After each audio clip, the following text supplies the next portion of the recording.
მაგრამ ეს ასე არ არის და ყველაზე სამწუხაროა ის, რომ არც ვიცით როდის იქნება საუკეთესო სცენარის შემთხვევაში თუ ვაქცინა იქნება წარმატებული და იმუნიზაცია დაიწყება, ეს მოხდება 2021 წლის დეკემბერში. 46 მილიონზე მეტი ადამიანი მოექცა კარანტინის რეჟიმში საფრანგეთში, ირაკლი და დღემდე არის ეს შეზღუდვები კომენდანტის საათი საღამოს 21 საათიდან დილის 7 საათამდე, მაგრამ შეზღუდვების ეტაპობრივად მოხსნამ, რომელიც გუშინ დაიწყო, ფრთხილი ოპტიმიზმი გააჩინა საფრანგეთში. ამ შეზღუდვებმა და კარანტინის რეჟიმმა 47,000-ით თითქმის შეამცირა ყოველდღიური მაჩვენებელი და როგორც საფრანგეთის პრეზიდენტმა განაცხადა, მათი მიზანია, რომ დღეში იყოს მაქსიმუმ 5,000 ახალი შემთხვევა. ჯერჯერობით არის ასეთი ვითარება, დაკეტილია ყველა კაფე, ბარი და რესტორანი, თუ იქნება ეპიდემიოლოგიური სიტუაცია შესაბამისი, მაშინ 20 იანვრიდან მოხდება გახსნა მათი და აი ეს პერიოდი არის აღებული, როდესაც უნდა მოხდეს მკაცრი მონიტორინგი. ჯერჯერობით არის გახსნილი მხოლოდ მაღაზიები, სერტიფიკატით არის გადაადგილება შესაძლებელი და აი ეს სიტუაცია შეიცვლება იმ შემთხვევაში, თუ კი იქნება ვაქცინა. ვაქცინასთან დაკავშირებით არის ესეთი სიახლე, რომ საფრანგეთმა მაგალითად უკვე შეიძინა 90 მილიონი დოზა ნახევარს მიიღეს ევროკავშირიდან. ევროპულმა სააგენტომ EMA-მ 15 დეკემბრამდე უნდა დაასრულოს ავტორიზაცია და ჩვენ გვექნება ახალი ამბავი, ისინი გამოაცხადებენ ამ გადაწყვეტილებას და ეს იქნება ირაკლი ალბათ ყველაზე ღირსშესანიშნავი დღე 2020 წლის, რომელიც დარწმუნებული ვარ, რომ ყველას გვინდა, რომ რაც შეიძლება სწრაფად დასრულდეს და ვაქცინით მაინც შევხვდეთ 2021-ს. ტურისტების გარეშე საფრანგეთი ეს არის, როგორც ერთ-ერთმა ჩემმა რესპონდენტმა მითხრა, ადამიანი ჟანგბადის გარეშე. რა ხდება საფრანგეთში კორონა პანდემიის დროს? ამას ჩვენ სიუჟეტში ნახავთ. პანდემიის გავლენა ყველაზე კარგად რკინიგზის სადგურებში გაუქმებულ რეისებზე იგრძნობა. ბრიუსელიდან პარიზში ჩქაროსნული მატარებელი საათსა და 22 წუთში ჩადის. ვირუსის გავრცელებამდე საფრანგეთის დედაქალაქის მიმართულებით დილის 6-დან მატარებელი ყოველ საათში გადიოდა.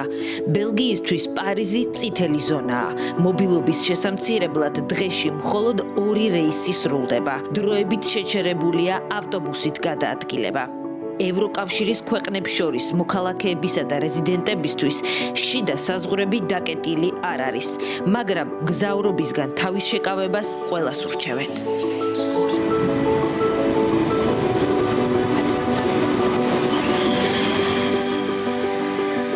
ბაქანზე მეტნაკლებად დაცული დისტანციის შენარჩუნება მატარებლის მოსვლის შემდეგ შეუძლებელი იყო. ამ რეისზე ყველა ბილეთი გაყიდული აღმოჩნდა. მგზავრობისას პირბადე სავალდებულოა და ამ ვითარებაში დაინფიცირებისგან თავის დასაღწევად მთავარი საშუალება. პარიზში ჩასვლისას ჩვენი პირველი გაჩერება ლუვრია. მუზეუმი 15 დეკემბრამდე დაკეტილია. კორონავირუსმა დააცარიელა მოედანი, სადაც ფოტოს გადასაღებად მოხვედრა ადრე რთული იყო. საფრანგეთში შეზღუდვების ეტაპობრივად მოხსნა გუშინ დაიწყო. მაგალითად 28 ნოემბრიდან 1 კილომეტრის ნაცვლად სახლიდან 20 კილომეტრის რადიუსშია გადაადგილება შესაძლებელი. ნელ-ნელა გამოვვალ შეზღუდვების რეჟიმიდან, მაგრამ ყველაზე მძიმე იმის წარმოდგენაა, რომ არ ვიცით შემდეგ რა გვიწევს. ახლა ვფიქრობთ ვაქცინაზე, ეს ძალიან სასიხარულოა, მაგრამ შემჭიდროებულ ვადებში იქმნება. მე მაგალითად თუ ჩემი ექიმი მეტყვის, რომ უსაფრთხოა და ეფექტური, აუცილებლად გავიკეთებ. კორონავირუსმა მეგობრებს და ოჯახის წევრებს მოგწყვიტა. კონტაქტების შეწყვეტა ყველაზე მძიმეა. შიშის და უდიდესი საფრთხის დროს მარტო დავრჩით და უფრო ნერვიულობთ ერთმანეთზე. ვაქცინაზე ინფორმაციებს ინტენსიურად ვკითხულობ. დიდი აჟიოტაჟია და მოლოდინი. მე მაინც სიფრთხილით ვეკიდები ვაქცინის თემას. დედაჩემი ექიმია. მუდმივი საფრთხის ქვეშ დგას და ის აუცილებლად უნდა აიცრას.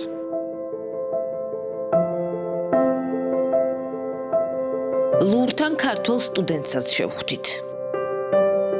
ძალიან რთული მდგომარეობაა, მით უმეტეს ამდენი ადამიანი კვდება, ძალიან რთულია, მით უმეტეს აქ საფრანგეთში არც აქვთ იმის საშუალება, რომ უმკურნალონ გაშალეს კაროები, მაგრამ ვცდილობთ, რომ ყველამ დავიცვათ ნორმები, შევასრულოთ ის, რაც დაგვიწესეს. გადავინაცვლოთ ტრიუმფალურ თაღთან და ყველაზე ცნობილ გამზირზე, შანზელიზე, ელისეს მინდვრები. მუზეუმების მიმდებარე ტერიტორიებთან შედარებით აქ რადიკალურად განსხვავებული სიტუაცია დაგვხვდა. ხალხის რაოდენობა პანდემიამდე არსებულს ვერ შეედრება, მაგრამ რომ არა პირბადეები ცოტა ხნით მაინც დაგვავიწყდებოდა კორონავირუსი. საფრანგეთში მეორე დღეა რაც მაღაზიები გაიხსნა და ეს ამ ქუჩაზეც აისახა.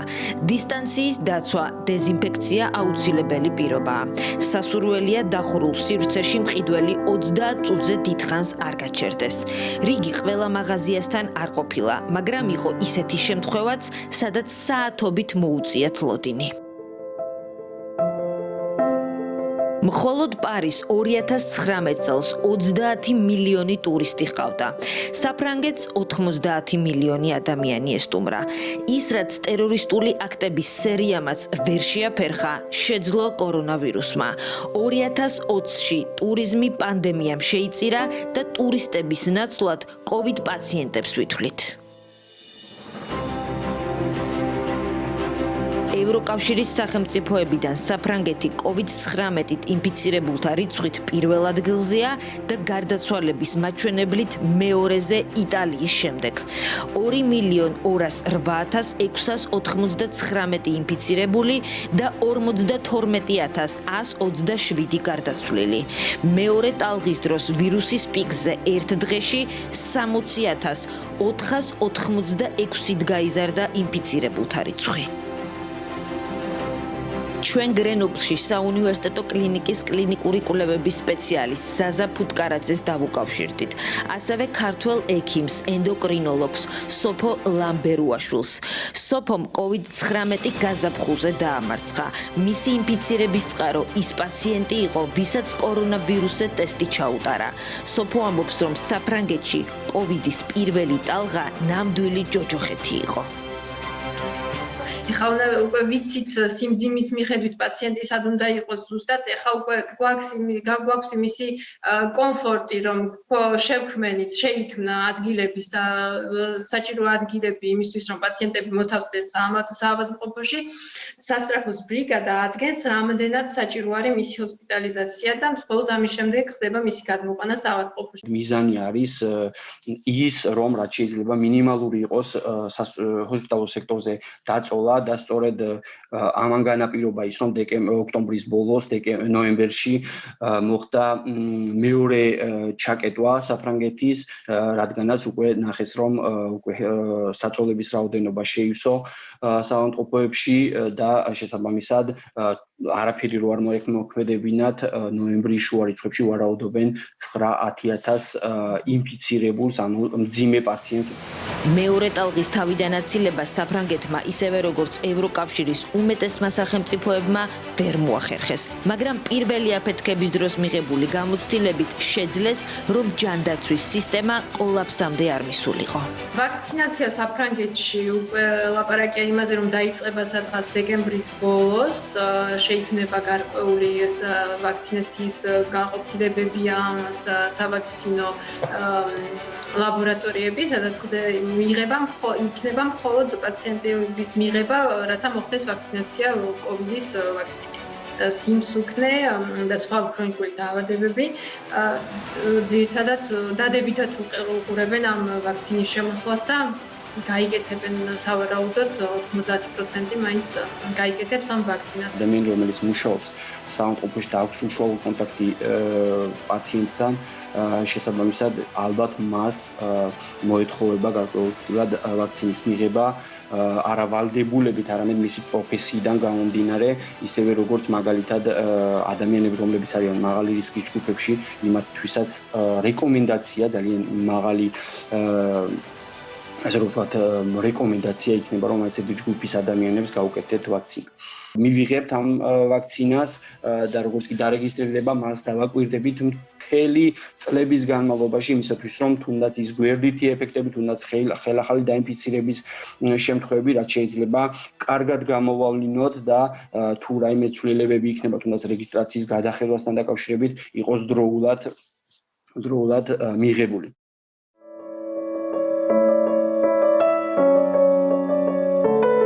საფრანგეთის დედაქალაქის საშობაოდ და ახალი წლის შესახვედრადაა მორთული. წითელი მანათობლებით გაფორმებულ ქუჩებში, რაც პარიზის სავიზიტო ბარათია, საშობაო ბაზრობები არ იქნება. არც საახალწლო კონცერტები და სხვა ღონისძიებები. შობა 2020-ში არ იქნება ისეთი, როგორიც აქამდე. წლის მიწურულს დროებით განშორებით, ჯანმრთელობას ვუფრთხილდებით და თანაგრძნობასაც ერთმანეთს დისტანციურად ვუცხადებთ. დღეს დისტანცირება საჭიროა იმისათვის, რომ ხვალ ისევ შევიკრიბოთ და ბევრი სამახსოვრო ფოტო გადავიღოთ სიყვარულის ქალაქში და არა მარტო ეიფელთან.